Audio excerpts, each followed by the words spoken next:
नमस्कार आप सभी को। बिहार के समस्त छात्रों को मेरी तरफ से ढेर सारी शुभकामनाएं। संस्थान की तरफ से आगामी परीक्षाओं को लेकर ढेर सारी शुभकामनाएं। आज हम बात करने वाले हैं, और आज ही नहीं मतलब आज से हम अपनी चर्चा को प्रारंभ करने वाले हैं। और इस चर्चा में हम बात करेंगे विगत वर्षों के प्रश्नों को। और मैं बता दूं आपको कि इसमें हम बात करने वाले हैं 38वीं बीपीएससी से लेकर 66वीं बीपीएससी तक के प्रश्नों का अध्ययन यहाँ पर हम करेंगे। मतलब 38वीं बीपीएससी से लेकर 66वीं बीपीएससी की परीक्षा तक किस प्रकार से प्रश्न हमारी परीक्षाओं में पूछे गए हैं, उन सब का हम यहाँ पर अध्ययन करने का प्रयास करेंगे। अध्ययन अच्छे से बेहतर ढंग से हो, इसके लिए भी पूरा प्रयास रहेगा।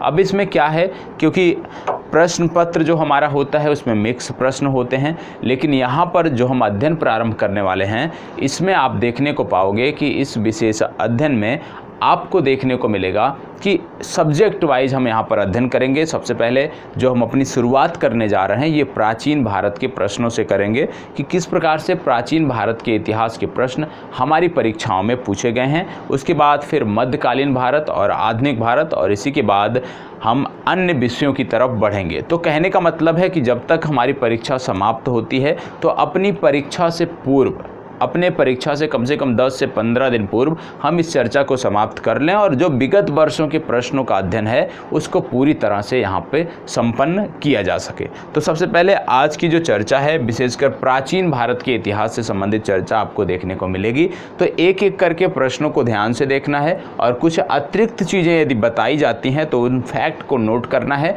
क्योंकि जो अतिरिक्त चीज़ें होती हैं वो आपके लिए, आप कह सकते हो कि आपकी तैयारी को बूस्ट करने वाली होती हैं। क्योंकि उन अतिरिक्त चीज़ों के लिए आपको हो सकता है कि किताबों को अन्य किताबों में, विभिन्न किताबों में आपको उसको खोजना पड़े, पढ़ना पड़े, आपका समय ज़्यादा लग सकता है। लेकिन यहाँ पर क्योंकि उस प्रश्न से जुड़े हुए तथ्य होते हैं तो यहाँ पर उसी के साथ आसानी से आपको उपलब्ध करा दिए जाते हैं। और आपको जानकारी होगी, यदि आप सिविल सेवा की तैयारी कर रहे हैं तो निश्चित रूप से जानकारी होगी कि विगत वर्षों के प्रश्नों का अध्ययन हमारी परीक्षा के लिए कितना कारगर साबित होता है। तो चलिए एक एक करके प्रश्नों को यहाँ पे देखते हैं। यहाँ पे आपको पहला प्रश्न देखने को मिल रहा है कि भारत में पशुपालन एवं कृषि के प्राचीनतम साक्ष्य कहाँ से प्राप्त हुए हैं। ठीक है, प्रश्न कह रहा है कि भारत में पशुपालन एवं कृषि के प्राचीनतम साक्ष्य कहाँ से प्राप्त हुए हैं, आपको बताना है। आपके सामने 4 विकल्प यहाँ पे दिए हुए हैं। अंजीरा से, दम्ब सदाद से, किली गुल मोहम्मद से, मेहरगढ़ से, या ई विकल्प उपयुक्त में से कोई नहीं। आपको बता दें ये जो प्रश्न है वर्ष 2018 की परीक्षा में पूछा गया है। कब पूछा गया है? वर्ष 2018 की परीक्षा में पूछा गया है। तो आपको जवाब देना है। तो बताएं, भारत में पशुपालन एवं कृषि के प्राचीनतम साक्ष्य कहाँ से प्राप्त हुए हैं। और ध्यान रखिएगा, यदि आज आप इस कार्यक्रम को पसंद करते हो तो निश्चित रूप से एक निर्धारित समय पर इसको लाइव सेशन रखा जाएगा, क्योंकि लाइव सेशन होगा तो आपसे, आप कह सकते हो कि जुड़ाव रहेगा और चीज़ें और भी बेहतर हो सकेंगी। तो प्रयास करेंगे लाइव सेशन का, लेकिन ये डिपेंड करता है आप पर कि आप इस कार्यक्रम को पसंद करते हैं या नहीं। ठीक है, तो यदि पसंद करते हैं तो कमेंट बॉक्स में बताइएगा। यदि आपको लाइव सेशन की आवश्यकता होगी तो कमेंट बॉक्स में कमेंट अवश्य करिएगा। चलिए, तो आपको बता दें इस प्रश्न के अनुसार, क्योंकि वर्ष 2018 में पूछा गया यह प्रश्न है, इस प्रश्न के विकल्पों के अनुसार मेहरगढ़ इसका सही उत्तर है। अब मेहरगढ़ सही उत्तर है तो आपको बता दें मेहरगढ़ से क्या हमें प्राप्त हुआ था। मेहरगढ़ से हमें गेहूं का साक्ष्य मिला था। गेहूं का जो प्रारंभिक साक्ष्य था वो मेहरगढ़ पे मिला था। लेकिन जो नवीनतम शोध हुए हैं उनके आधार पे यदि हम देखें तो लहुरा देव उत्तर प्रदेश में स्थान पड़ता है, लहुरा देव। और लहुरा देव से जो साक्ष्य प्राप्त हुए हैं, यहाँ से चावल के प्राचीनतम साक्ष्य प्राप्त हुए हैं। चावल के प्राचीनतम साक्ष्य। तो यदि अब आपके विकल्प में ये प्रश्न रिपीट होता है और आपके विकल्प में यहाँ पे पूछ लिया जाता है और विकल्प में लहुरा देव शामिल है, तो सबसे पहले आप लहुरा देव को टिक करोगे। दोनों विकल्प दिए हुए हैं, लहुरा देव और मेहरगढ़ दिया हुआ है, तो भी आप लहुरा देव को टिक करोगे, क्योंकि जो चावल प्राप्त हुआ है उसका जो समय काल है वो मेहरगढ़ से पूर्व है, ये आपको पता होना चाहिए। तो अब कोई भी इस तरह का प्रश्न बनता है तो वहाँ पे लहुरा देव आपको टिक करना है।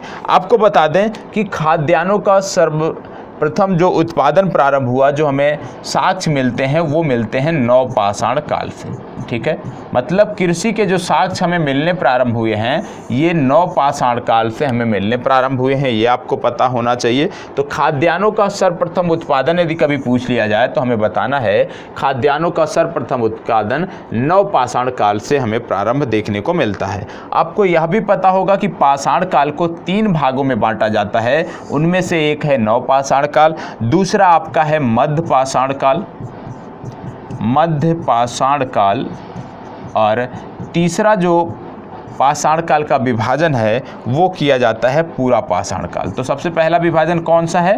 पहला विभाजन है पूरा पाषाण काल, दूसरा है मध्य पाषाण काल और तीसरा है नवपाषाण काल। आपसे एक प्रश्न आपकी परीक्षा में पूछा जा सकता है कि जो इस तरह के काल का विभाजन किया गया है, जब हम इतिहास पढ़ते हैं तो जो काल का विभाजन, विशेषकर पाषाण काल का जो विभाजन किया गया है, इसका आधार क्या था, किस आधार पर इसका विभाजन किया गया है? तो आपको बता दें कि जो 3 कालों का विभाजन है इसका आधार है कि इस समय काल में जो उपकरण पाए गए हैं उनमें विभिन्नता, तो उपकरणों में विभिन्नता के आधार पे कालों का विभाजन किया गया है, यह आपको पता होना चाहिए। और इसमें से विशेषकर जब हम बात करते हैं पाषाण काल की, तो पूरा पाषाण काल भी आपको महत्वपूर्ण याद रखना है। क्यों? क्योंकि पूरा पाषाण काल को पुनः 3 भागों में बांटा जाता है, और आपको पता होगा पूर्व पूरा पाषाण काल, मध्य पूरा पाषाण काल, उच्च पूरा पाषाण काल में बांटा जाता है। और यह जो विभाजन पूरा पाषाण काल का किया जाता है यह भी उपकरणों की विभिन्नता के आधार पर किया जाता है। ठीक है, तो पाषाण काल का जो विभाजन किया गया है वो उपकरणों की विभिन्नता के आधार पर किया गया है, ये आपको पता होना चाहिए। ठीक है, इतनी जानकारी आपको इस प्रश्न से होनी चाहिए। चलिए आगे बढ़ते हैं। और यदि आप, मैंने क्विक रिवीजन सीरीज एक बनाई है, यदि आप इच्छुक हैं तो आप जाकर देख सकते हैं। आपके याद करिए 45 से 50 मिनट में आपका पूरा पाषाण काल से लेकर सिंधु घाटी सभ्यता तक का संपूर्ण रिवीजन ग्राफ के माध्यम से, चार्ट के माध्यम से आपको देखने को मिलेगा। और इसके लिए आपको विजिट करना पड़ेगा आज़ाद UKPSC एकेडमी। एक बार वहां पर आप विजिट करें, उसको देखें। यदि आपको वह वीडियो पसंद आती है तो आप बताएं, वो कार्यक्रम आपके चैनल पर भी प्रारंभ किया जाएगा। तो पहले आप वहां पर जाकर देखें, यदि पसंद आता है तो उस कार्यक्रम को आपके लिए भर लेकर हम आएंगे। इसको बताएं। यहाँ पे बोला जा रहा है निम्नलिखित में से किसको कैल्कोलिथिक युग भी कहा जाता है?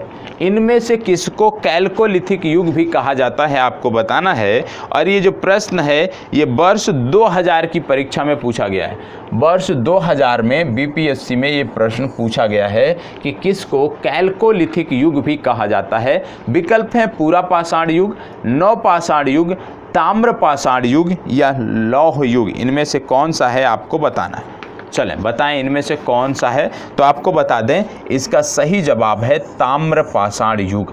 ताम्र पाषाण युग को कैल्कोलिथिक युग भी कहा जाता है। और आप जानते हो ताम्र पाषाण युग का मतलब तांबे व पत्थर के प्रयोग की अवस्था। अब ताम्र पाषाण युग का जो विस्तार पाया जाता है वो विशेषकर 3 राज्यों में फैला है। और ये तीनों राज्य महत्वपूर्ण हैं, साथ ही इनके महत्वपूर्ण स्थलों के बारे में मैं आपको बता रहा हूँ। पहला जो इनका विस्तार है ये देखा जाता है दक्षिणी पूर्वी राजस्थान में। कहाँ पे देखा जाता है? दक्षिणी पूर्वी राजस्थान में देखा जाता है। और दक्षिणी पूर्वी राजस्थान में इनके जो स्थल हैं प्रमुख, ऐसे तो बहुत सारे हैं, लेकिन इनमें एक आपको याद रखना है गिलुंद। गिलुंद नाम का जो स्थल है ये आपकी परीक्षा के लिए महत्वपूर्ण है। क्यों? क्योंकि यहाँ पे जो फैक्ट मिले हैं वो किसी और स्थल में इस समय काल में नहीं मिले हैं। पहला, चार दीवारी युक्त घर, चार दीवारी युक्त घर आपको यहाँ पे देखने को मिलता है।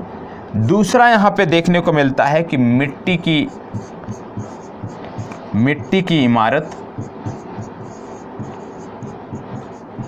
तीसरा यहाँ पे जो फैक्ट देखने को मिलता है कि कहीं कहीं यहाँ पर पक्की ईंटों का भी प्रयोग किया गया है। ठीक है, तो ये सारे के सारे स्थान, सारे के सारे फैक्ट कहाँ से संबंधित हैं? गिलुंद नामक स्थल से संबंधित हैं, जो दक्षिणी पूर्वी राजस्थान से संबंधित एक ताम्र पाषाण युग से संबंधित स्थल है। दूसरे नंबर पर यदि हम देखें तो आता है पश्चिमी एमपी। पश्चिमी मध्य प्रदेश में इसके स्थल देखने को मिलते हैं, पश्चिमी मध्य प्रदेश।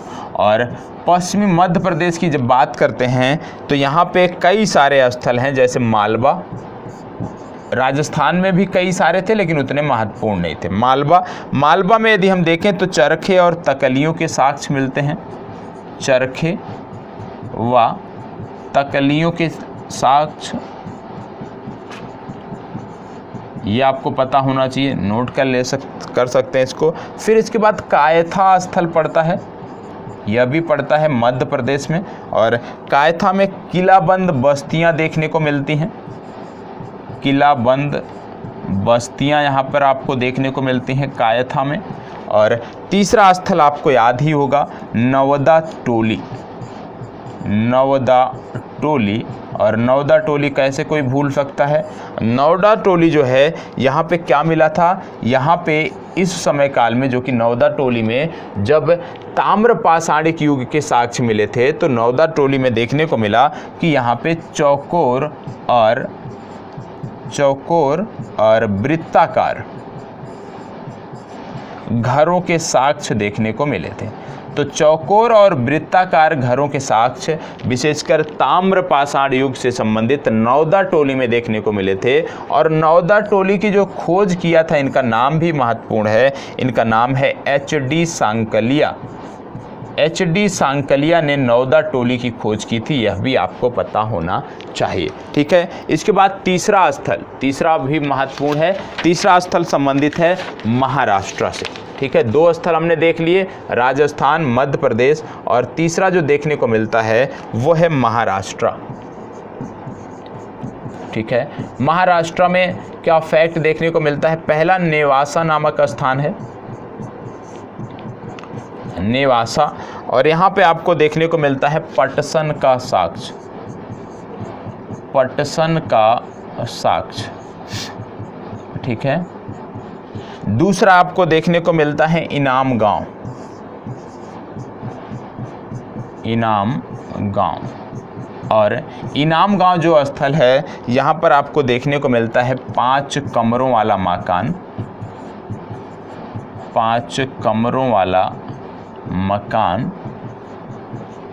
इसके साथ आपको देखने को मिलता है किलेबंद खाई से घिरी बस्तियां, किलेबंद और खाई से घिरी बस्तियां। इसके साथ साथ यहाँ पे देखने को मिलती है मातृ देवी की प्रतिमा, मातृ देवी की प्रतिमा। इतना फैक्ट आपको इससे पता होना चाहिए। आपको यहाँ से दो जानकारी मिली। पहला, ताम्र पाषाण युग का विस्तार कहाँ कहाँ भारत में पाया जाता है, मतलब उससे संबंधित स्थल कहाँ कहाँ है। तो 3 राज्य आपने देखे, मध्य प्रदेश आपने देखा, राजस्थान देखा, महाराष्ट्र देखा, उनके कुछ स्थलों के बारे में भी आपने देखा। तो चलिए बढ़ते हैं आगे। इसमें बताएं, बोला गया है हड़प्पा में मिट्टी के बर्तनों पर सामान्यतः किस रंग का उपयोग हुआ था? चले बताएं। ये प्रश्न जो है वर्ष 1995 के BPSC में पूछा गया है। आपको बताना है हड़प्पा में मिट्टी के बर्तनों पर सामान्यतः किस रंग का उपयोग हुआ था, आपको बताना है। चलें बताएं। प्रत्येक प्रश्न के लिए आपको 5 से 10 सेकंड का समय दिया जाता है और उस समय के अंदर आपको जवाब देना होता है। तो चलिए इसका जवाब दीजिएगा। आपको बता दें कि इसका सही जवाब है लाल। ठीक है, लाल इसका सही जवाब है। यहाँ पे बात हो रही है हड़प्पा की, तो आपको पता होगा हड़प्पा की खोज किया था दयाराम साहनी ने।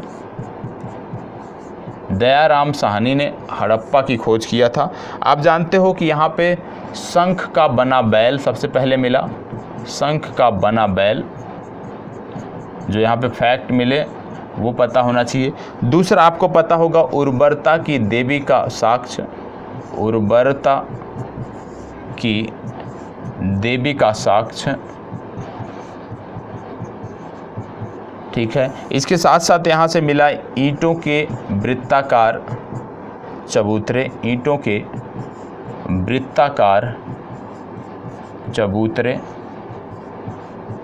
और इसके बाद आपको देखने को मिलता है गेहूं और जौ के अवशेष, गेहूं व जौ के अवशेष, और इसके बाद आपको देखने को मिलता है बर्तन पर बने मछुआरे का चित्र। यह भी आपको हड़प्पा से देखने को मिलता है, ठीक है। हड़प्पा की वर्तमान समय में स्थिति यदि हम बात करें तो मांटगोमरी पहले बोला जाता था, मांटगोमरी जिला, ठीक है। आज के समय में इसका नाम हो गया है साहिवाल जिला, ठीक है। तो मांटगोमरी पहले बोलते थे, आज बोलते हैं साहिवाल जिला, और साहिवाल जिला जो है ये पाकिस्तान में पड़ता है। तो मांटगोमरी या साहिवाल आज हड़प्पा से संबंधित है। हड़प्पा की यदि हम बात करें रावी नदी के तट पर है, ठीक है, ये आपको पता होना चाहिए। रावी नदी के बाएं तट पर आपको हड़प्पा सभ्यता देखने को मिलेगी। चलिए आगे बढ़ते हैं। सिंधु सभ्यता निम्नलिखित में से किस युग में पड़ता है? सिंधु सभ्यता किस युग में पड़ता है आपको बताना है। अच्छा प्रश्न है, बेहतर प्रश्न पूछा गया है। चलिए बताएं, सिंधु सभ्यता निम्नलिखित में से किस युग में पड़ता है? 4 विकल्प आपके दिए हुए हैं। वर्ष 1994 की परीक्षा में ये पूछा गया है, ठीक है। तो मैं आपका जो यहाँ पे अध्ययन करा रहा हूँ विशेष रूप से वर्ष 1992 से लेकर वर्ष 2020 के बीच जितने भी परीक्षाएं बिहार पीसीएस की हुई हैं उन सभी के प्रश्नों का अध्ययन आपको यहाँ पर देखने को मिल रहा है। तो चलिए बताएं, सिंधु सभ्यता निम्नलिखित में से किस युग में पड़ता है आपको बताना है। चले, ऐतिहासिक काल, प्रागैतिहासिक काल, उत्तर ऐतिहासिक काल या आर्द्र ऐतिहासिक काल। आपको बता दें इसका सही उत्तर है आर्द्र ऐतिहासिक काल। अब यहाँ पे कुछ चीज़ें मैं आपको बता रहा हूँ, ये आपको पता होना चाहिए। जैसे जो विभाजन किया जाता है इतिहास का वो 3 कालों में विशेष रूप से किया जाता है। पहला किया जाता है प्रागैतिहासिक काल, प्रागैतिहासिक काल। दूसरा जो किया जाता है वो किया जाता है आर्द्र ऐतिहासिक काल, आर्द्र ऐतिहासिक काल। और तीसरा जो किया जाता है वो किया जाता है ऐतिहासिक काल, ऐतिहासिक काल। अब इसमें यदि हम देखें तो प्रागैतिहासिक काल मतलब यहाँ पे बात हो गई है पाषाण कालीन सभ्यता की, ठीक है, पाषाण कालीन सभ्यता की यहाँ पे बात हो रही है। दूसरा है आर्द्र ऐतिहासिक काल, आर्द्र ऐतिहासिक काल मतलब सिंधु घाटी सभ्यता की बात हो रही है, ठीक है। इसके बाद है ऐतिहासिक काल, ऐतिहासिक काल का मतलब है 6वीं शताब्दी ईसा पूर्व से बात हो रही है, 6वीं शताब्दी ईसा पूर्व से यहाँ पे चर्चा हो रही है, तब बात हो जाती है ऐतिहासिक काल की। अब इसमें यदि हम देखें तो प्रागैतिहासिक काल जो है ये कैसे इसको हम अलग करते हैं, आपको पता होना चाहिए। प्रागैतिहासिक काल में लिखित साक्ष्यों का पूर्णतः अभाव आपको देखने को मिलता है, और दूसरा फैक्ट है कि इस समय काल के केवल पुरातात्विक साक्ष्य ही उपलब्ध हैं। तो प्रागैतिहासिक काल में क्या है, लिखित साक्ष्यों का पूर्णतः अभाव है, और इस समय काल में केवल पुरातात्विक साक्ष्य आपको देखने को मिलते हैं। आर्द्र ऐतिहासिक काल में क्या है, यहाँ पे लिखित जो साक्ष्य हैं वो उपलब्ध तो हैं लेकिन उनको पढ़ा नहीं जा सका है, ये बात हो रही है आर्द्र ऐतिहासिक काल की। और इस समय में जो निर्भरता है हमारी वो पुरातात्विक साक्ष्यों पर ही निर्भरता है। तीसरा जो है ऐतिहासिक काल, जब हम इसकी बात करते हैं तो यहाँ पे लिखित साक्ष्यों की भी प्रचुरता है और पुरातात्विक साक्ष्य भी उपलब्ध हैं। तो इनका जो वर्गीकरण किया गया है वो कहीं ना कहीं लिखित साक्ष्यों को आधार मानकर किया गया है, यह भी आपको ध्यान में रखने की ज़रूरत है, ठीक है। चलिए आगे बढ़ते हैं।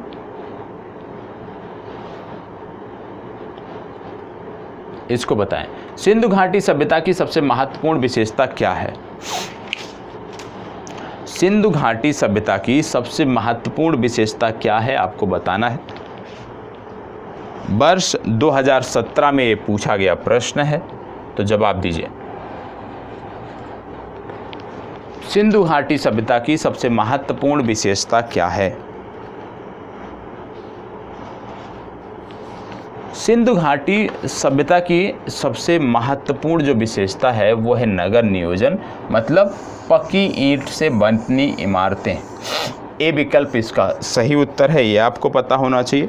और आपको बता दें, जब बात हो रही है सिंधु घाटी सभ्यता की तो इसका विस्तार भी हमें पता होना चाहिए। जैसे इसका पूर्व विस्तार यदि हम बात करें तो आलमगीरपुर।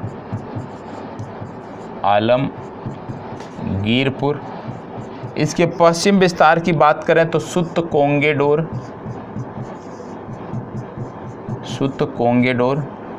इसके दक्षिण विस्तार की बात करें तो दैमाबाद।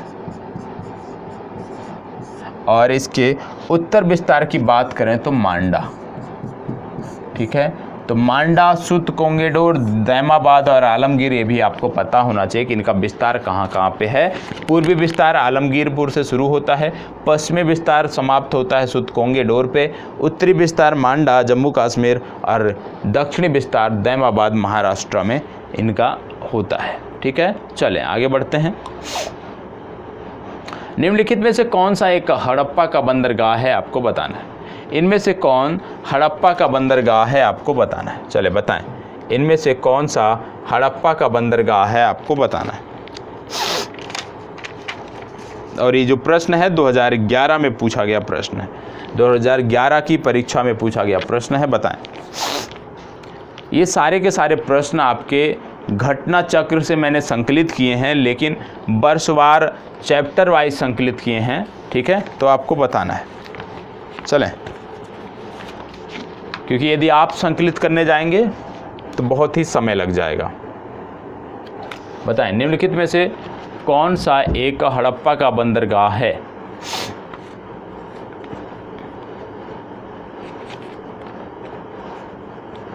चलें, आप जानते हैं लोथल जो कि भोगवा नदी के तट पर स्थित है। भोगवा नदी संबंधित कहाँ से है? गुजरात से संबंधित है, ये आपको पता होना चाहिए। तो लोथल जो कि भोगवा नदी गुजरात से संबंधित है, वहाँ से संबंधित यह स्थल है। विशेषकर अहमदाबाद ज़िले में ये आपके स्थित है। यस आर राव ने इसकी खोज की थी, यह भी आपको पता होना चाहिए। आपको बता दें, लोथल के साथ साथ धौलावीरा एक स्थल है, धौलावीरा। यह भी यदि हम देखें तो इसी समय काल का स्थल है धौलावीरा। और आपको पता होगा धौलावीरा को हाल ही में 40वें विश्व धरोहर, यूनेस्को ने धौलावीरा को 40वें विश्व धरोहर स्थल के रूप में शामिल किया है। और धौलावीरा की जब हम बात करते हैं तो आपको पता होना चाहिए, धौलावीरा 3 भागों में विभक्त एकमात्र शहर था। 3 भागों में विभक्त एकमात्र शहर था सिंधु घाटी सभ्यता का। इसके साथ साथ आपको पता होना चाहिए, यहाँ पर धौलावीरा में हड़प्पन लिपि के बड़े आकार के 10 चिन्हों वाला एक शिलालेख भी देखने को मिला था। और विशाल जलाशय भी आपको यहाँ पर देखने को मिला था। और जेपी जोशी व्यक्ति थे जिन्होंने इसकी खोज की थी, जेपी जोशी। तो जेपी जोशी ने इसकी खोज की थी, ये आपको पता होना चाहिए। यहाँ से हड़प्पन लिपि के बड़े आकार के 10 चिन्हों वाला शिलालेख भी मिला है। इतनी जानकारी आपको इस प्रश्न से होनी चाहिए। ठीक है, चलिए आगे बढ़ते हैं। चलिए इस प्रश्न को देखिए, यहाँ पे बात की जा रही है, महत्वपूर्ण प्रश्न है।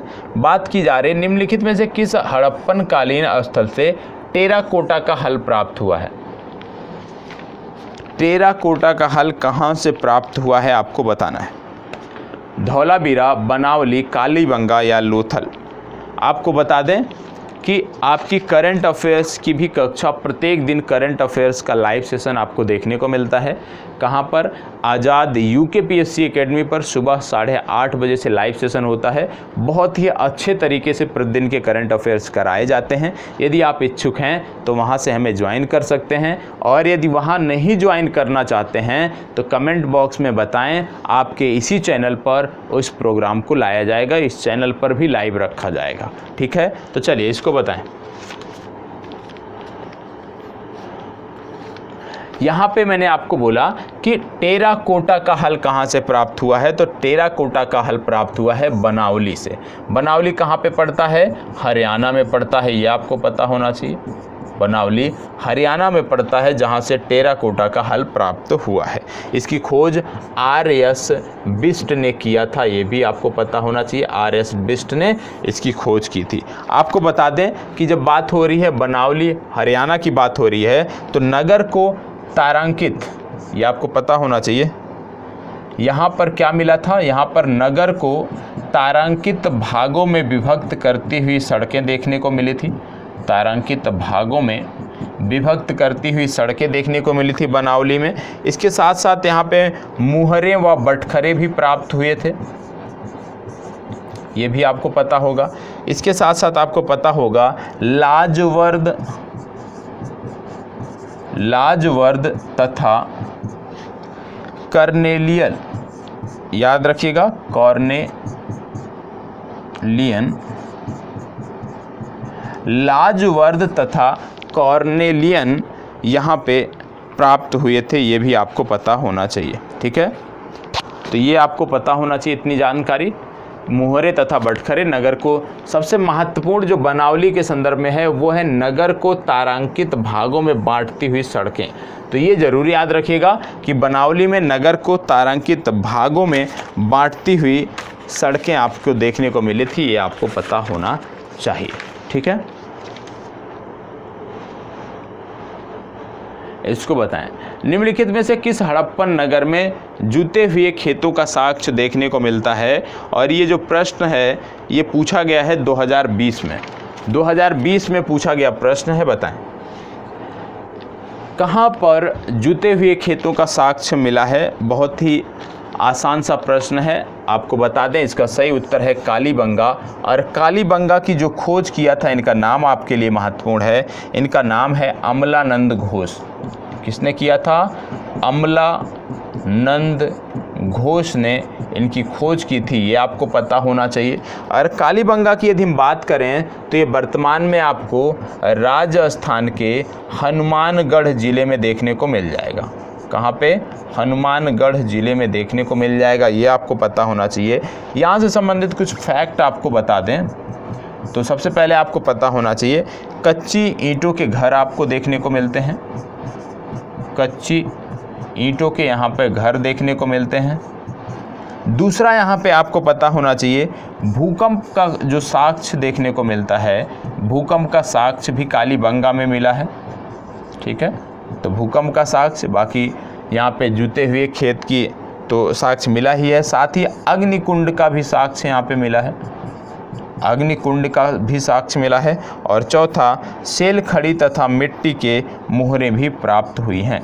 सेल खड़ी तथा मिट्टी की मोहरें भी यहाँ से प्राप्त हुई हैं, ये भी आपको पता होना चाहिए। तो भूकंप का साक्ष्य, अग्निकुंड, जुते हुए खेत, कच्ची ईंटों के मकान, सेल खड़ी तथा मिट्टी के साक्ष्य यहाँ से प्राप्त हुए हैं। कालीबंगा स्थल राजस्थान के हनुमानगढ़ जिले में देखने को मिलता है। अमलानंद घोष ने इसकी खोज की थी।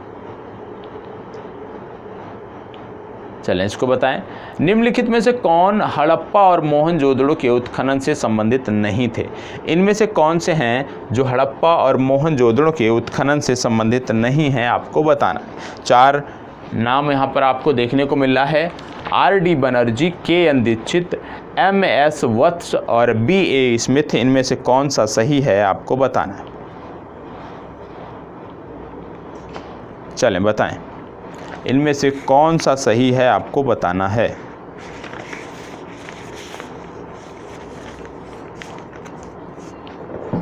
इसका सही उत्तर है B.A. स्मिथ, सी विकल्प इसका सही उत्तर है। और आपको बता दें ये जो प्रश्न है ये पूछा गया है वर्ष 2015 में, 2015 में पूछा गया प्रश्न है, ये आपको पता होना चाहिए।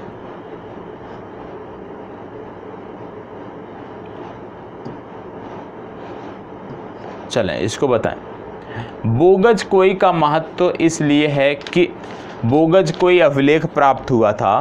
तो यहाँ से पूछा जा रहा है कि बोगज कोई का महत्व क्यों है, मतलब बोगज कोई जो अभिलेख प्राप्त हुआ था उसका महत्व क्यों है, आपको बताना है। यहाँ पे 4 विकल्प हैं, अब चारों में यदि हम देखें तो पहला कह रहा है वहाँ जो अभिलेख प्राप्त हुए हैं उनमें वैदिक देवी एवं देवताओं का वर्णन मिलता है। दूसरा कह रहा है मध्य एशिया एवं तिब्बत के बीच एक महत्वपूर्ण व्यापारिक केंद्र जाना जाता है। तीसरा कह रहा है वेद के मूल ग्रंथ की रचना यहीं पर हुई थी। और चौथा कह रहा है उपयुक्त में से कोई नहीं। बताएं बोगज कोई का महत्व क्यों है? बोगज कोई का महत्व इसलिए है क्योंकि वहाँ से जो अभिलेख प्राप्त हुए थे उसमें वैदिक देवी और देवताओं का वर्णन देखने को मिलता है, इसलिए ए विकल्प सही उत्तर है। इसको बताएं प्रसिद्ध 10 राजाओं का युद्ध किस नदी के तट पर लड़ा गया था? 10 राज युद्ध के नाम से जानते हैं, तो आपको बताना है कि यह किस नदी के तट पर लड़ा गया था, आपको बताना है। ये 1997-98 में पूछा गया प्रश्न है, तो बताएं।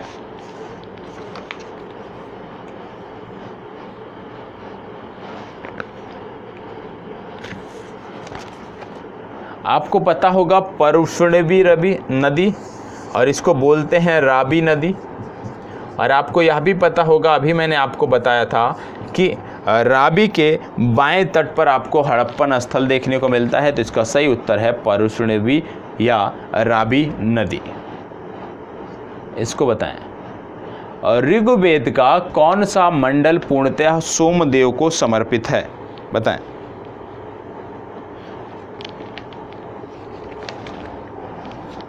आपको बार बार कह रहा हूँ कि सारे प्रश्न पूछे गए हैं, तो इसलिए ध्यान से देखना है, क्योंकि प्रत्येक वर्ष की परीक्षा में विगत वर्षों से कम 25 से 30 प्रश्न आसानी से देखने को मिल जाते हैं। तो ऋग्वेद का कौन सा मंडल पूर्णतः सोम को समर्पित है? 7वां, 8वां, 9वां या 10वां? चलें, कौन सा मंडल सोम को समर्पित है, यह यहाँ पे पूछा जा रहा है।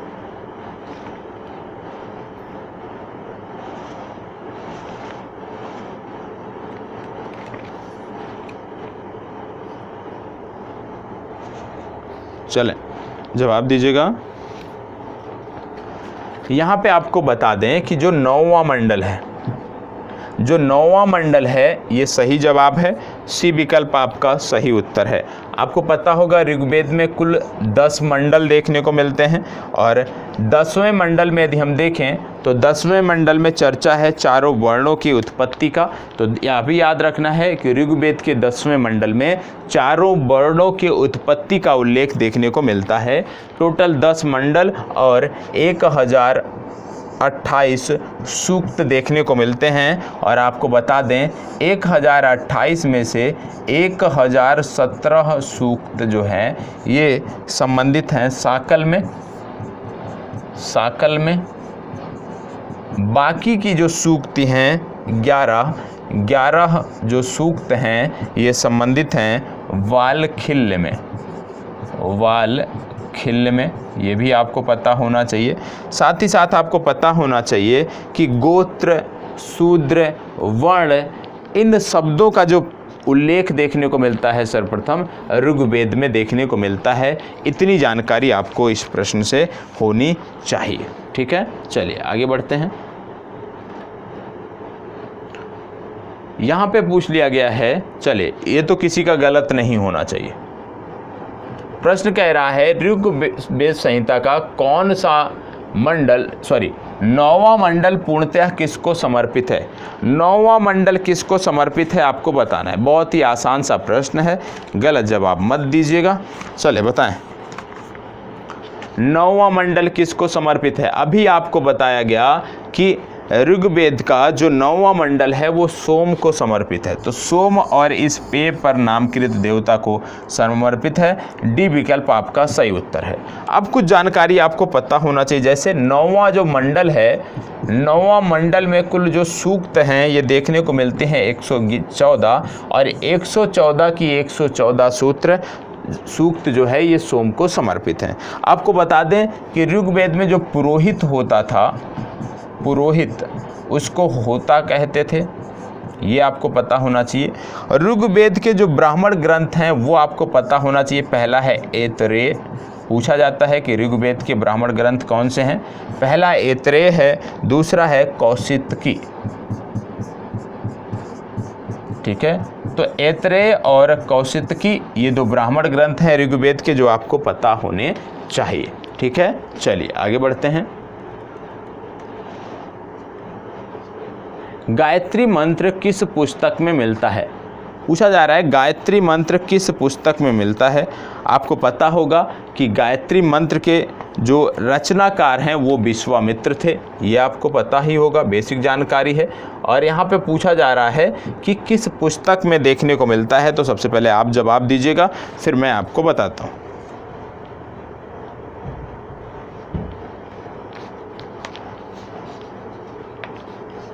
आप जानते हो ऋग्वेद है, ऋग्वेद का तृतीय मंडल है। ऋग्वेद के तृतीय मंडल में आपको ये गायत्री मंत्र आपको देखने को मिलता है। आपको बता दें ऋग्वेद की जब हम बात करते हैं तो इसकी दूसरे से लेकर 7वें, ठीक है, ऋग्वेद का जो दूसरे से लेकर 7वां मंडल है ये सबसे प्राचीन माना जाता है। इसे वंश मंडल भी कहते हैं, दूसरे से 7वें मंडल को वंश मंडल भी कहते हैं, ये आपको पता होना चाहिए। ये सबसे प्राचीन है, बाकी के पहला, 8वां, 9वां और 10वां ये नवीनतम मंडल हैं, ये आपको पता होना चाहिए। सबसे पवित्र नदी ऋग्वेद में यदि हम बात करें तो हम सरस्वती की बात करते हैं, सबसे पवित्र नदी। लेकिन क्या गंगा और यमुना की यहाँ पे बात होती है? जी हाँ, गंगा का उल्लेख आपको एक बार देखने को मिलता है, यमुना का उल्लेख ऋग्वेद में 3 बार देखने को मिलता है, और जो गंगा और यमुना का उल्लेख देखने को मिलता है ये 10वें मंडल में देखने को मिलता है, ये भी आपको पता होना चाहिए। ठीक है, तो ऐसा नहीं है कि ऋग्वेद में सिर्फ और सिर्फ सरस्वती, जिसको माते तमा देवी तमा कहते हो, उसी की चर्चा देखने को मिलती है, बल्कि गंगा और यमुना की भी चर्चा आपको ऋग्वेद के 10वें मंडल में देखने को मिलती है। एक शब्द आप सुनते होंगे, अस्तो माँ सदगमय, अस्तो माँ सदगमय। इस मंत्र की जब हम बात करें तो यह जो वाक्य है ये ऋग्वेद से ही लिया गया है, ये भी आपको पता होना चाहिए। ठीक है, चलिए आगे बढ़ते हैं। बोला जा रहा है निम्न में से किस भारतीय दर्शन ने परमाणु सिद्धांत का प्रतिपादन किया? जैसे परमाणु सिद्धांत बोला जा रहा है तो शायद आपने ना सुना हो, यहाँ पे बोला जाता है यदि अणु सिद्धांत तो और भी बेहतर होता, क्योंकि जब आप दर्शन शास्त्र की किताबें पढ़ते हैं, पुस्तकें, तो वहाँ पे बात होती है अणु सिद्धांत की। तो यहीं पर आप अणु सिद्धांत मान लीजिएगा कि निम्न में से किस भारतीय दर्शन ने अणु सिद्धांत का प्रतिपादन किया। चलें, इनका कहना था कि जो सृष्टि का निर्माण हुआ है वो अणु से हुआ है, परमाणु से हुआ है, और ये कहने वाले व्यक्ति थे कणाद, ये आपको पता होना चाहिए। तो ये बात हो रही है वैशेषिक दर्शन की। इसको बताएं, महावीर स्वामी का जन्म कब हुआ था? सॉरी, कहाँ हुआ था? महावीर स्वामी का जन्म कहाँ हुआ था आपको बताना है।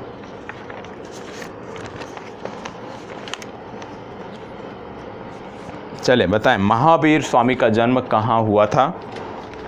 तो सबको पता है, बहुत ही आसान सा है, कई बार रिपीट होता है। और यदि हम बताएं ये प्रश्न तो 1997 में, 2005 में, 2011 में लगातार पूछा गया है, तो हमें पता होना चाहिए। पहली बात कुंडग्राम में हुआ था, ठीक है।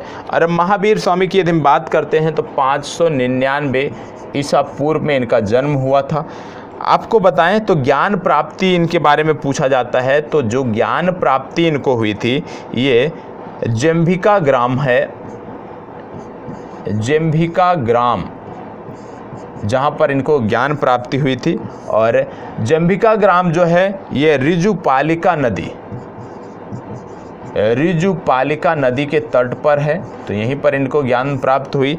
दूसरा पूछा जाता है किस वृक्ष के नीचे, तो साल वृक्ष के नीचे इनको ज्ञान की प्राप्ति हुई। तो इनको ज्ञान की प्राप्ति जंभिका ग्राम या ऋजुपालिका नदी के तट पर या साल वृक्ष के नीचे प्राप्त हुई है, आपको पता होना चाहिए। आपको पता होना चाहिए जैन धर्म के जो प्रथम तीर्थंकर थे इनका नाम था ऋषभदेव, ऋषभदेव पूछा जा सकता है। जैन धर्म के जो 23वें तीर्थंकर थे, 23वें तीर्थंकर का नाम है पार्श्वनाथ, ठीक है। बाकी महावीर स्वामी का क्रम आपको पता है, नहीं पता है तो आप बताएं, हम आपको बताएंगे। इनकी जो मृत्यु थी ये 527 ईसा पूर्व में हुई थी। कहाँ पर हुई थी यदि हम बात करें तो इनकी मृत्यु पावापुरी में हुई थी। इतनी बेसिक जानकारी है जो आपको जैन धर्म के बारे में पता होना चाहिए। आगे बढ़ते हैं। महावीर जैन की मृत्यु निम्नलिखित में से किस नगर में हुई थी? अभी मैंने आपको बताया कि इनकी जो मृत्यु थी ये कहाँ पे हुई थी, ये इनकी मृत्यु हुई थी पावापुरी में। तो पावापुरी इसका सही उत्तर है। अब पावापुरी में मृत्यु हुई थी तो कुछ चीज़ें हम देख लेते हैं, जान लेते हैं। पावापुरी कहाँ में पड़ता है? पावापुरी पड़ता है राजगीर के पास, ठीक है। तो राजगीर के पास पावापुरी में इनकी मृत्यु हुई थी, ये आपको पता होना चाहिए। और इसमें आप देख रहे होंगे विकल्प में यहाँ पे राजगीर भी दिया हुआ है, लेकिन राजगीर हमने क्यों नहीं टिक किया? क्योंकि उस स्थान की जब बात करते हैं तो पावापुरी का नाम आता है, इसलिए हमने पावापुरी को टिक किया। पावापुरी नहीं दिया होता तो हम राजगीर को यहाँ पर टिक करते। इसके साथ साथ आपको बता दें कि जैन साहित्य को क्या कहते हैं? जैन साहित्य को कहते हैं आगम, ये आपको पता होना चाहिए। जैन साहित्य को हम बोलते हैं आगम। और जैन जैसे बौद्ध सभा हुई थी ऐसे जैन सभा भी हुई थी। तो 2 जैन सभाएं हुई हैं। प्रथम जैन सभा जो है ये पाटलिपुत्र में हुई है, ठीक है, ये आपको पता होना चाहिए, पाटलिपुत्र में हुई है। द्वितीय जैन सभा जो है ये आपको देखने को मिलेगा बल्लभी में, ठीक है, बल्लभी में हुई है, ये आपको पता होना चाहिए, स्थान पता होना चाहिए, ठीक है। इसके साथ साथ यदि हम बताएं तो अध्यक्ष भी पूछे जाते हैं, यदि आप नोट करना चाहें तो पाटलिपुत्र में जो सभा हुई थी इनकी, इसके अध्यक्ष थे स्थूलभद्र।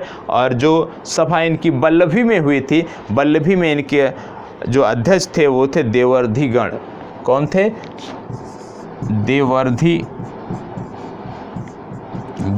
ये आपको पता होना चाहिए। यहाँ पे कौन थे? यहाँ पे थे स्थूलभद्र। चले, भगवान महावीर का प्रथम शिष्य कौन था आपको बताना है। तो बताना है भगवान महावीर का प्रथम शिष्य कौन था, इनमें से कौन सा था जो भगवान महावीर का प्रथम शिष्य था, आपको बताना है।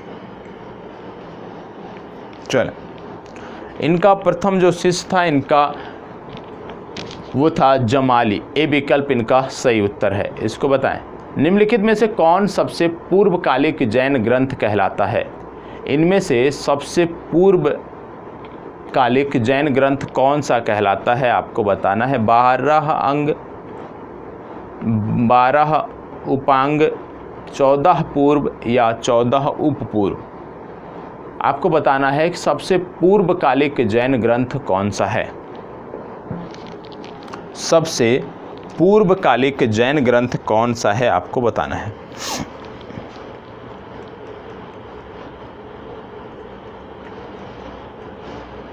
सबसे पूर्वकालिक जैन ग्रंथ है 14 पूर्व, सी विकल्प सही उत्तर है, ठीक है। इसको बताएं, महात्मा बुद्ध ने अपना पहला धर्म चक्र परिवर्तन किस स्थान पर दिया था आपको बताना है। अब बात हो गई है महात्मा बुद्ध की, जैन दर्शन से निकलकर बात आ गई है बौद्ध दर्शन में। और ये जो प्रश्न है यदि हम बात करें तो ये प्रश्न पूछा गया है 2005 की परीक्षा में, ठीक है। बीपीएससी 2005 में ये प्रश्न पूछा गया है। मैंने बार बार कहा कि इनका संकलन घटना चक्र पूर्वावलोकन से मैंने किया है, ठीक है, विषय वाइज किया है। यदि आप करने जाएंगे आपका समय लॉस होगा, इसलिए मैं नहीं चाहता कि आप जाकर करें। बताएं, महात्मा बुद्ध ने अपना पहला धर्मचक्र परिवर्तन किस स्थान पर दिया है? आप जानते हो जो प्रथम उपदेश था उसी को बोलते हैं धर्मचक्र परिवर्तन। तो प्रथम उपदेश इन्होंने कहाँ पर दिया था? प्रथम उपदेश इन्होंने दिया था सारनाथ में। तो बी विकल्प इसका सही उत्तर है। आप जानते हो महात्मा बुद्ध को 35 वर्ष की आयु में ज्ञान प्राप्त हुआ था। 29 वर्ष की आयु में इन्होंने गृह त्याग किया था, ये आपको पता होना चाहिए। और आपको बता दें 563 ईस्वी पूर्व, 563 ईस्वी पूर्व में इनका जन्म हुआ था। कहाँ पर हुआ था? लुम्बिनी में हुआ था। और जब ये गृह त्याग कर घर से बाहर निकले थे तो सबसे पहली इनकी जो मुलाकात थी वो आलार कलाम से हुई थी, ठीक है। और आलार कलाम कौन थे? आलार कलाम जो थे ये कि सांख्य दर्शन के एक आचार्य थे। तो सबसे पहले जब 29 वर्ष की उम्र में ये बाहर निकले गृह त्याग कर, तो सबसे पहले इनकी मुलाकात आर कलाम से हुई थी। इतनी जानकारी आपको इस प्रश्न से होनी चाहिए। ठीक है, चलिए आगे बढ़ते हैं। महात्मा बुद्ध का महापरिनिर्वाण कहाँ हुआ? चले बताएं। महात्मा बुद्ध का महापरिनिर्वाण कहाँ हुआ आपको बताना है। और ये जो प्रश्न है ये 2005 और 2011 में पूछा गया है। बताएं इनका महापरिनिर्वाण कहाँ पर हुआ है? लुम्बिनी, बोधगया, कुशीनगर या कपिलवस्तु? 4 विकल्प हैं, इन चारों में से सही क्या है आपको बताना है। आपको बता दें इनका महापरिनिर्वाण हुआ है कुशीनगर में। कब हुआ यदि हम पूछा जाए तो 483 ईसा पूर्व में हुआ है, 80 वर्ष की आयु में हुआ है। तो आप महात्मा बुद्ध के बारे में जब पढ़ते हैं 3 आयु आपको याद रखनी है। पहला 29 वर्ष जब इन्होंने गृह त्याग किया, दूसरा 35 वर्ष जब इनको ज्ञान प्राप्ति हुई, तीसरा 80 वर्ष जब इनकी मृत्यु हुई। तो 483 ईसा पूर्व आपको याद रखना है। आपको यह भी याद रखना है कि महात्मा बुद्ध के समय में एक महत्वपूर्ण फैक्ट है कि इनका जो जन्म हुआ, इनको जो ज्ञान की प्राप्ति हुई, ठीक है, और ज्ञान प्राप्ति के साथ साथ इनका जहाँ पे महापरिनिर्वाण प्राप्त हुआ, आप देखोगे ये तीनों का तीनों एक ही अवसर था और ये अवसर था बैसाख पूर्णिमा। मतलब इनको ज्ञान भी बैसाख पूर्णिमा को प्राप्त हुआ, इनका जन्म भी बैसाख पूर्णिमा को हुआ और इनका महापरिनिर्वाण भी बैसाख पूर्णिमा को हुआ। इसीलिए हम बैसाख पूर्णिमा को बुद्ध पूर्णिमा के नाम से मनाते हैं। तो याद होना चाहिए अब कि बुद्ध पूर्णिमा क्या है? बैसाख पूर्णिमा ही है, उसको हम बुद्ध पूर्णिमा के नाम से जानते हैं। क्यों? क्योंकि भगवान बुद्ध का जो जन्म था, जो ज्ञान प्राप्ति हुई और जो महापरिनिर्वाण हुआ, वो तीनों इसी अवसर पर हुआ था। ठीक है, चलिए आगे बढ़ते हैं।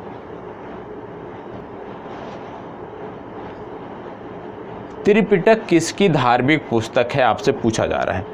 त्रिपिटक किसकी धार्मिक पुस्तक है आपको बताना है। चलें बताएं। त्रिपिटक किसकी धार्मिक पुस्तक है? त्रिपिटक किसकी धार्मिक पुस्तक है? जैन धर्म, हिंदू धर्म, पारसी या बौद्ध, या ई विकल्प आपके हैं कि इनमें से कोई नहीं। 2017 में ये प्रश्न पूछा गया है। आपको बता दें इसका सही उत्तर है बौद्ध। ठीक है, इनमें कौन कौन से हैं? पहला है विनय पिटक, दूसरा आपको याद रखना है सूत्र पिटक, तीसरा आपको याद रखना है अभिधम्म पिटक। अभिधम्म पिटक, ये तीनों आपको याद रखने हैं। अब विनय पिटक में क्या था? विनय पिटक में संघ संबंधी नियम व आचार की शिक्षा थी। सूत्र पिटक में क्या था? महात्मा बुद्ध के वचन थे। और अभिधम्म पिटक में क्या था? दार्शनिक सिद्धांत दिए हुए थे। तो तीनों में क्या क्या चीज़ें हैं वह भी आपको पता होना चाहिए।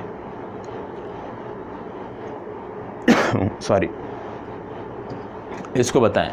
त्रिरत्न या 3 रत्न जैसे सटीक ज्ञान, सच्ची आस्था और सटीक क्रिया निम्न में से किससे संबंधित है? बताएं, ये किससे संबंधित है आपको बताना।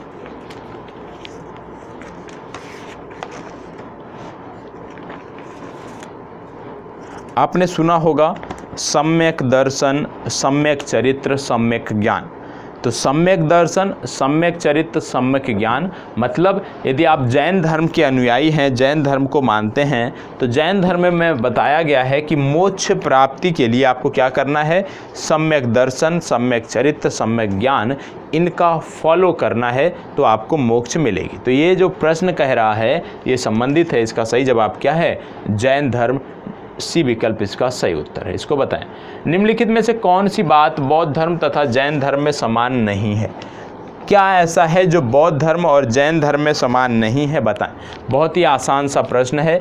यदि आपने दोनों धर्मों के बारे में बेसिक जानकारी कभी किया होगा, पढ़ा होगा, तो निश्चित रूप से आपको देखने को मिला होगा। इसीलिए कहा जाता है कि तुलनात्मक अध्ययन करें, चीज़ें बेहतर होती है।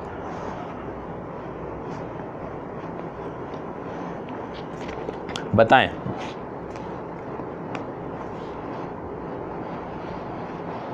देखो, इसका सही उत्तर है आत्मदमन। सी विकल्प इसका सही उत्तर है। आप जानते हो कि जैन धर्म की यदि हम बात करें तो जैन धर्म में मोक्ष प्राप्ति के लिए जो है वो कठोर साधना की बात की गई है, कठोर तपस्या की बात की गई है, शरीर त्याग की बात की गई है। लेकिन जब आप बौद्ध धर्म की बात करते हो तो बौद्ध धर्म में मोक्ष प्राप्ति के लिए जो है वो मध्यम मार्ग के अनुसरण की बात की गई है। मतलब आपको कठोर साधना एवं काया क्लेश में जो है विश्वास नहीं रखना है। ठीक है, तो यही दोनों में अंतर है कि जहाँ पर एक धर्म कहता है कि आप कठोर तपस्या करो, शरीर का त्याग करो तो आपको मोक्ष मिलेगा, वहीं दूसरी तरफ दूसरा कहता है कि यदि आप मध्यम मार्ग का अनुसरण करते हो तो आपको मोक्ष मिलेगा, शरीर को कष्ट देने से मोक्ष नहीं मिलेगा। ठीक है, तो इसका सही उत्तर है सी विकल्प। बोध गया में बोधि वृक्ष अपने वंश की किस पीढ़ी का है, आपको बताना है। आपको बता दें, ये जब प्रश्न पूछा गया था तो बिहार राज्य लोक सेवा आयोग ने इसका जवाब और बिहार की वेबसाइट पर भी पंचम दिया हुआ है। ठीक है, लेकिन कई पुस्तकों में इसको 6वां माना जाता है, जिसके चलते इस पर विवाद हुआ और आयोग ने इस प्रश्न को हटा दिया था। तो बिहार राज्य सरकार की यदि वेबसाइट पर आप जाते हैं तो वहाँ पर आपको देखने को मिलता है पंचम। ठीक है, तो पंचम इसका इस आधार पे सही उत्तर है। इसको बताएं। बराबर की गुफाओं का उपयोग किसके आश्रय गृह के रूप में किया जाता था, बताएं। बराबर की गुफाओं का उपयोग किसके आश्रय गृह के लिए किया जाता था, आपको बताना है। यहाँ पे हैं आजीवकों के, थारुओं के, जैनों के या तांत्रिकों के। जवाब दीजिएगा। बराबर की गुफाएं की जब हम बात करते हैं तो इसका जो प्रयोग था वो आजीवकों के आश्रय गृह के रूप में किया जाता था, ये आपको पता होना चाहिए। ठीक है, चलें आगे बढ़ते हैं। आजीवक संप्रदाय के संस्थापक कौन थे? बार बार कह रहा हूँ, ये सभी के सभी प्रश्न पूछे गए हैं और ये 2008 में पूछा गया प्रश्न है। आजीवक संप्रदाय के संस्थापक कौन थे? एक व्यक्ति हैं जिनका नाम है मखलिगोसाल, यही इसके संस्थापक थे।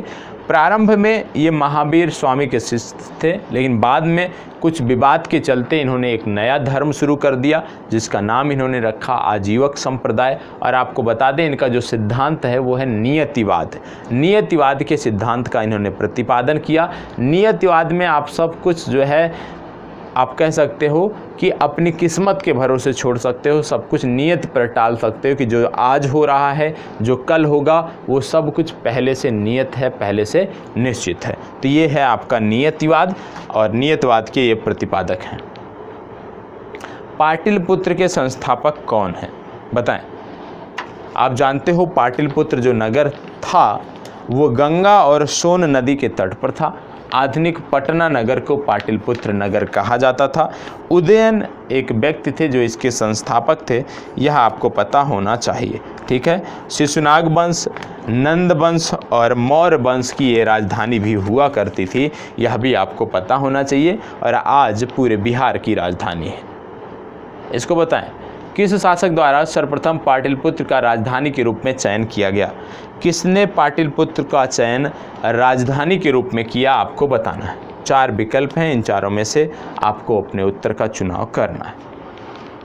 किस शासक द्वारा सर्वप्रथम पाटलिपुत्र का राजधानी के रूप में चयन किया गया? तो अभी हमने आपको बताया कि पाटलिपुत्र के राजधानी के बारे में बात करें, पाटलिपुत्र के शहर बसाने के बारे में बात करें तो संबंध आता है उदयन द्वारा।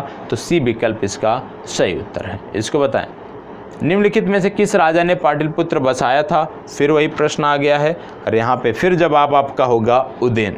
ठीक है, अगला, विश्व का पहला गणतंत्र वैशाली में किसके द्वारा स्थापित किया गया? 4 विकल्प हैं, आपको बताना है। किसके द्वारा स्थापित किया गया, इन चारों विकल्पों में आपको बताना है। चलें जवाब दीजिएगा। तो आपको बता दें, पहला गणतंत्र, विश्व का पहला गणतंत्र वैशाली में लिच्छवियों द्वारा स्थापित किया गया था। तो इसका सही जवाब है आपका डी विकल्प। मगध की प्रारंभिक राजधानी कौन सी थी? चलें बताएं, मगध की प्रारंभिक राजधानी कौन सी थी? आप जानते हो पहला राजवंश जिसने मगध पर शासन किया था उसका नाम था बृहद्रथ। नाम तो याद होगा, बृहद्रथ वंश, और इसके पुत्र थे जरासंध, और जरासंध द्वारा राजगृह को बसाया गया था। ठीक है, तो राजगृह को बसाने वाले थे जरासंध। लेकिन यहाँ पे पूछा जा रहा है कि मगध की प्रारंभिक राजधानी कौन सी थी, तो आपको बताना है मगध की जो प्रारंभिक राजधानी थी वो थी राजगृह। सी विकल्प सही उत्तर है। अजातशत्रु के वंश का क्या नाम था? अजातशत्रु किस वंश का था आपको बताना है। अजातशत्रु किस वंश का था आपको बताना है। मौर्य वंश, हर्यक वंश, नंद वंश या गुप्त वंश? तो इसका सही जवाब है अजातशत्रु का वंश था हर्यक वंश, ये आपको पता होना चाहिए। अगला और लास्ट, सैंड्रोकोट्स से चंद्रगुप्त की पहचान किसने की? बताएं। सैंड्रोकोट्स से चंद्रगुप्त की पहचान किसने की? ये किया था विलियम जोन्स ने, यह आपको पता होना चाहिए। तो इसका सही जवाब है विलियम जोन्स। ठीक है, तो विशेषकर प्राचीन भारत के इतिहास की हम बात कर रहे हैं, और यदि आपका एक सेशन और हो जाता है, 1 से 2 सेशन, तो निश्चित रूप से प्राचीन भारत का जो इतिहास है वो हमारा समाप्त हो जाएगा। प्राचीन भारत का इतिहास समाप्त होने से तात्पर्य है कि विगत वर्षों में प्राचीन भारत के इतिहास से जो प्रश्न आपके राज्य की परीक्षा में पूछे गए हैं उन प्रश्नों का अध्ययन हमारा कंप्लीट हो जाएगा। उसके बाद हम मध्यकालीन भारत के प्रश्नों को देखेंगे और आधुनिक भारत के। इसके बाद फिर आपके अनुसार जो आप विषय बताओगे उस विषय का चयन करेंगे और उस विषय से जुड़े हुए प्रश्नों को हम देखेंगे। ठीक है, और याद रखिएगा विगत वर्षों के प्रश्नों का अध्ययन बहुत ज़रूरी होता है। मैम से मैं अभी बोलूँगा कि इसकी पीडीएफ भी आपको उपलब्ध करा दें, तो पीडीएफ भी आपको उपलब्ध करा दी जाएगी। जो आपका चैट बॉक्स होगा, जो आपका ग्रुप होगा आपके ऐप में, तो ऐप में पीडीएफ भी उपलब्ध करा दी जाएगी। और इस वीडियो को पूरा देखें, अच्छा लगे तो प्लीज़ बताएं, आपके लिए कार्यक्रम शुरू किया जाएगा नियमित। नहीं अच्छा लगता है तो कोई बात नहीं है, आज के बाद से जो आपकी ये चर्चा है उसको यहीं पर ही हम समाप्त कर देंगे। ठीक है, क्योंकि यदि आपको पसंद नहीं आ रहा है कार्यक्रम तो निश्चित रूप से मैं भी अपना समय बेकार नहीं करना चाहूँगा। ठीक है, चलिए बहुत बहुत आभार, धन्यवाद।